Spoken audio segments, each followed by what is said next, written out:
आप सबों को मेरा नमस्कार। मैं संजय किशनगंज बिहार से।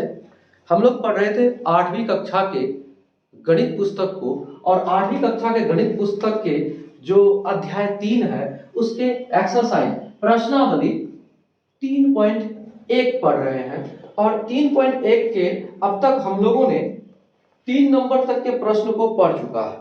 अब हम लोग क्या पढ़ेंगे, 4 नंबर के जो प्रश्न है जरा हमको देखिएगा। इसको बनाने की आवश्यकता नहीं है। ये जो आपका किताब में 4 नंबर में यहाँ एक समांतर चतुर्भुज के तरह एक नक्शा दिया हुआ है। यहाँ दिया है नीचे के चित्र में कुछ कारें खड़ी हैं। समझिएगा, नीचे के चित्र में आप अपना पुस्तक को ध्यान से देखिए। नीचे के चित्र में कुछ कारें खड़ी हैं, बीच में चौकोर आकार का मैदान है। यानी समांतर चतुर्भुज के तरह एक आकार है, ये चौकोर आकार का मैदान है। बताइए कि कितनी कार बहुभुज मैदान के अभ्यंतर है। अभ्यंतर मतलब ये बहुभुज मैदान के अभ्यंतर में कितने कार हैं।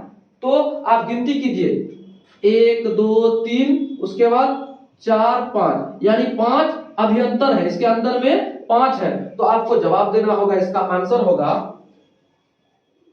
ये कौन से नंबर का क्वेश्चन कर रहे हैं हम लोग, 4 नंबर के आपको जवाब दे रहे हैं, यानी उत्तर दे रहे हैं। ठीक है, आप देखकर ही जवाब दे पाएंगे। क्या होगा, इसके अंदर में जितने कार हैं उसको आप अभ्यंतर कहेंगे। क्या करेंगे, अभ्यंतर। अभ्यंतर में कितने हैं, 5। और बहिर्भाग मतलब बाहर, वो जो मैदान है चौकोर बाहर के मैदान के बाहर कितने हैं, 1 2 3, यानी 3 है। बहिर्भाग में कितने हैं, देखिए बहुत ही आसान है। बहिर्भाग में कितने हैं, 3 है। ये आपका जवाब हो गया। तो ये क्लियर हो गया। ये 4 नंबर के हैं। अब हम लोग क्या करते हैं, देखिए ये आसान था कि अभ्यंतर कितने और क्या कहते हैं बहिर्भाग में कितने। तो अभ्यंतर मतलब इसके अंदर और बहिर् मतलब इसके बाहर, जो भी बाहर में कार है उसको बताना, जो आपको हमने बता दिया 3 और 5। चलिए अब हम लोग बढ़ते हैं अगले प्रश्न की ओर। हम लोग, मैं पहले लिख लेता हूं उसके बाद मैं बताऊंगा। हमने 5वीं नंबर के जो प्रश्न है उसको लिख दिया है। जरा देखिएगा कि प्रश्न है, नीचे के 2 कॉलम में से एक में बहुभुज का नाम है। ये जो बहुभुज है इनके नाम है, जैसे त्रिभुज, पंचभुज, सप्तभुज, नवभुज, षटभुज। तो ये बहुभुजों के नाम है। और उनके नीचे में क्या है, तथा दूसरे में उसके अंतःकोणों के भुजाओं की मापों का योग दिया गया। ये अंतःकोणों के जो भुजाएं हैं उनके मापों का योग दिया गया। क्या त्रिभुज के जो माप है, भुजाओं के जो माप है 900 डिग्री होगा, या पंचभुज के 1260 डिग्री होगा, या सप्तभुज के 180 डिग्री होगा, या नवभुज के 720 डिग्री होगा, षटभुज के 540 डिग्री होगा। तो इस तरह से आपको बताना है होगा कि नहीं। तो हम आपको ये जो मतलब बहुभुज के जो अंतःकोणों के जो माप होते हैं निकालने का, क्या दिया है, अंतःकोणों के भुजाओं की मापों का योग जो होता है, जो निकालने का सूत्र होता है, वो हम आपको बताते हैं। जरा देखिएगा सूत्र है 2 इंटू n-2 इंटू 90 डिग्री। तो इसको आप ऐसे भी कर सकते हैं। इसको आप कैसे लिख सकते हैं, बराबर n-2 इंटू 180 डिग्री। आप ऐसे भी कर सकते हैं, जैसे 9 गुना 18, 180 डिग्री गुना में आप ऐसा कर सकते हैं। यहां लिख देते हैं गुने, नहीं भी लिखिएगा तो भी चलेगा। ठीक है, तो आप ऐसे कर सकते हैं। सबसे पहले n है क्या, ये समझिए। n है भुजा। क्या दिया गया है, बहुभुज का होता है भुजा। तो भुजा n क्या है, भुजा, n बराबर भुजा।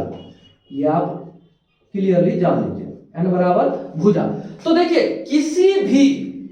किसी भी बहुभुज को जानने के लिए उनके भुजाओं से उनको जानते हैं, समझते हैं। कैसे, अगर 3 भुजाओं से घिरा हुआ कोई बहुभुज है तो उसको हम त्रिभुज कहते हैं।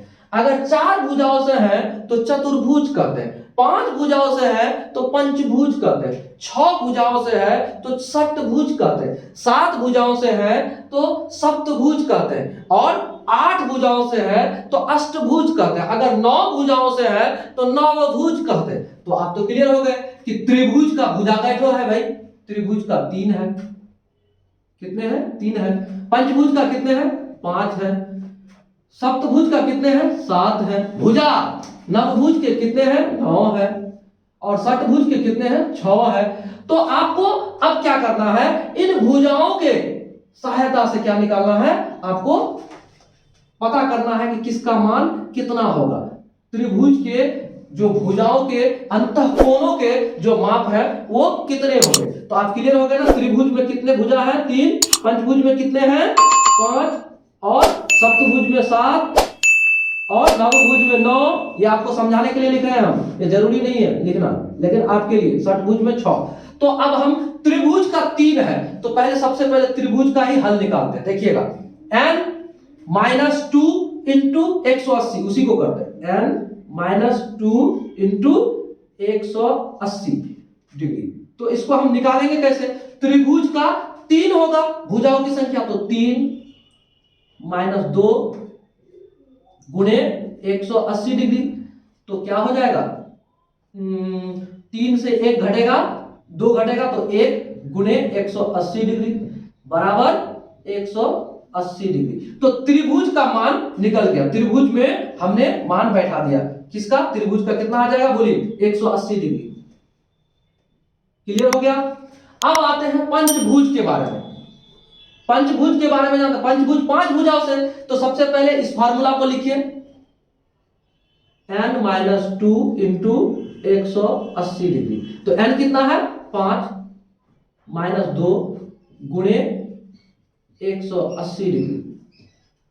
तो अब क्या करेंगे, 5 से 3 2 गया तो 3 गुणे 180 डिग्री बराबर 18 × 54, 18 × 54 यानी 540 डिग्री। तो 540 डिग्री किसका हुआ, पंचभुज का हुआ, पंचभुज का 540 डिग्री। क्लियर। अब सप्तभुज का, आइए सप्तभुज का क्या करेंगे, n - 2 इंटू 180 डिग्री। तो इसको निकालिए, n कितना है सप्तभुज का 7 - 2 गुणे 180 डिग्री, कितना हो जाएगा, 7 से 2 गया 5 गुणे 180 डिग्री बराबर कितना हो जाएगा, तो 18 पंचे 90 यानी 900 डिग्री। तो सप्तभुज का कितना आंसर हो जाएगा आपका 900 डिग्री। ठीक है। नवभुज का आप निकालिए। अब आप नवभुज का, नवभुज बराबर 9, तो n - 2 इंटू 180 डिग्री, तो क्या हो जाएगा, n के जगह पर 9 - 2 गुणे 180 डिग्री।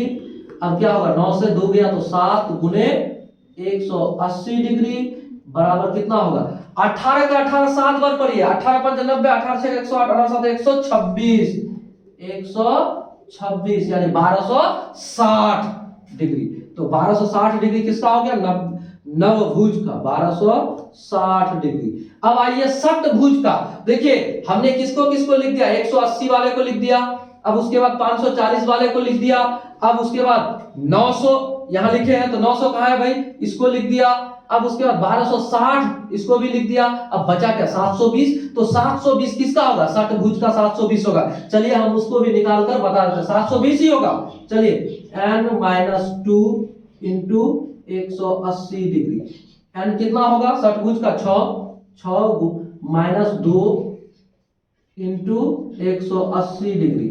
अब क्या होगा, 6 से 2 गया तो 4 गुणे 180 डिग्री बराबर 18 चौका 72 यानी 720 डिग्री। आ गया 720 डिग्री। तो अब हम लोग क्लियर हो गए कि देखिए यहां सवाल था क्या कि बहुभुज के अंतःकोणों के भुजाओं की मापों का योग निकालने का जो सूत्र है यह आपको हमने लिख दिया। क्या है, यहां लिख देते हैं हम, बहुभुज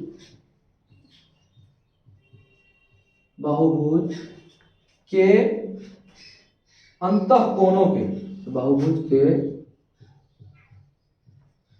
अंतःकोणों के भुजाओं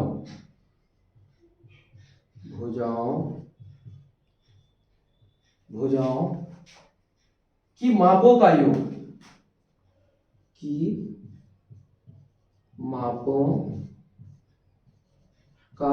योग, बराबर क्या होता है, ये होता है जो आपको हमने यहां दे दिया है। ये हमारा सूत्र है, याद रखिएगा, ये हमारा सूत्र है। बराबर क्या होता है, ये होता है, क्या होता है देख लीजिए। योग क्या होता है, ये फार्मूला है। इसी फार्मूला को हम ऐसे भी लिख सकते हैं, दो तरह से लिख सकते हैं। तो इसीलिए, और जहां n बराबर क्या है, भुजा, तो उस आधार पर हमने सभी बहुभुज के आपको कोणों का जो योग है वो हमने बता दिया। इस तरह से हमारा पूरा हुआ 5वां क्वेश्चन, जो कि 3.1 एक्सरसाइज के हैं। अब हम लोग क्या करते हैं, मिलते हैं अगले वीडियो में अगले सवाल के साथ। जय हिंद, जय भारत।